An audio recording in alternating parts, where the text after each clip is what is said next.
My son has good language, but I struggle to stop him making random, incomprehensible words while he's watching the TV or when he is overstimulated. Do you have any tips to help manage this? Um, I'm so childish. All I can think of, have you not watched Gogglebox? Like everyone does it. Just like I have, I can absolutely understand the question.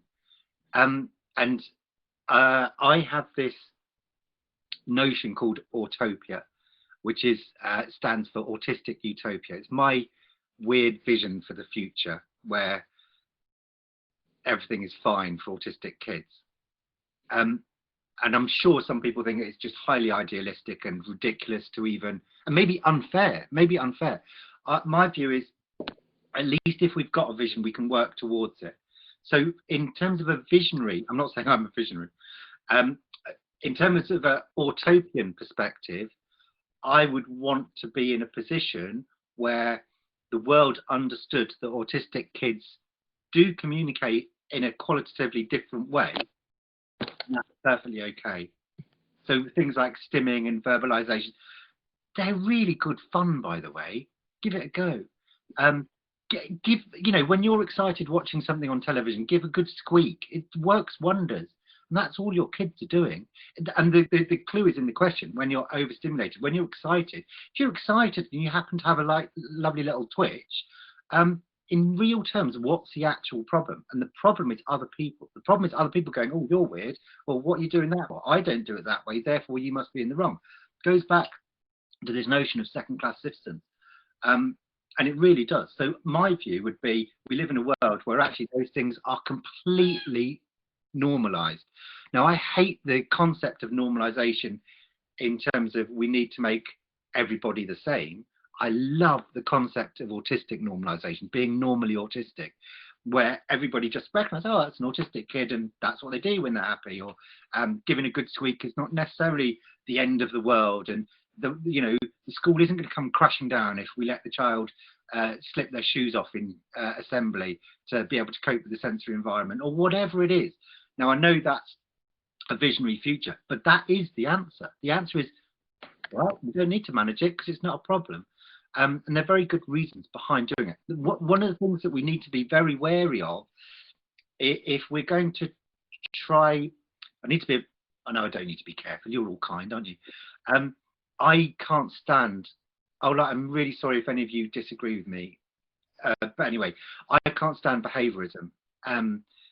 The concept that if we change behavior, we're somehow fixing a problem, okay? It's not true. It's not true. So I don't know if you've got a child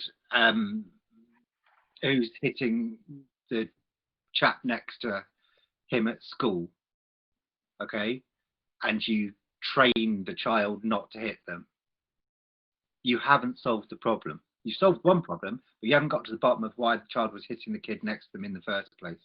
What you've actually done is taken away that child's voice. That's probably not a good example, because I'm not saying we should go around allowing autistic kids to hit people who are next to them. I stabbed the first child that I sat next to at school with a pencil. I couldn't understand why he wouldn't hold my hand.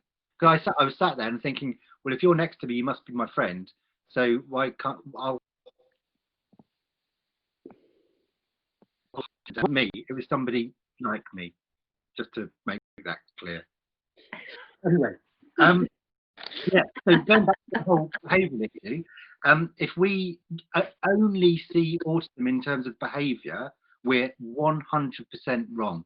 Okay, just let's be really clear about that from the outset.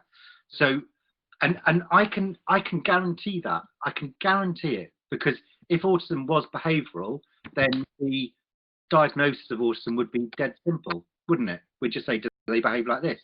And we know there's no such thing as one behaviour that is unique to autism or universal amongst autistic children, or even a set of behaviours.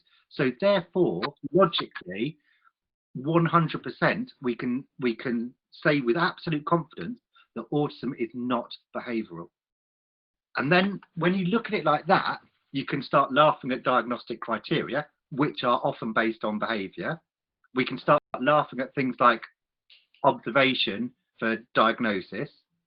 We shouldn't laugh at it really. And obviously observation has its part, but if there is no such thing as autistic behaviour, what's the point in observing an autistic child? Now, there's all sorts of, I'm being a bit tongue-in-cheek there, by the way, and there are lots of good reasons to observe and understand. But if we go down the route of saying, oh, this child is behaving in a particularly autistic way, and we want to change that, and we modify their behaviour, we are not making the child less autistic in any way, shape or form.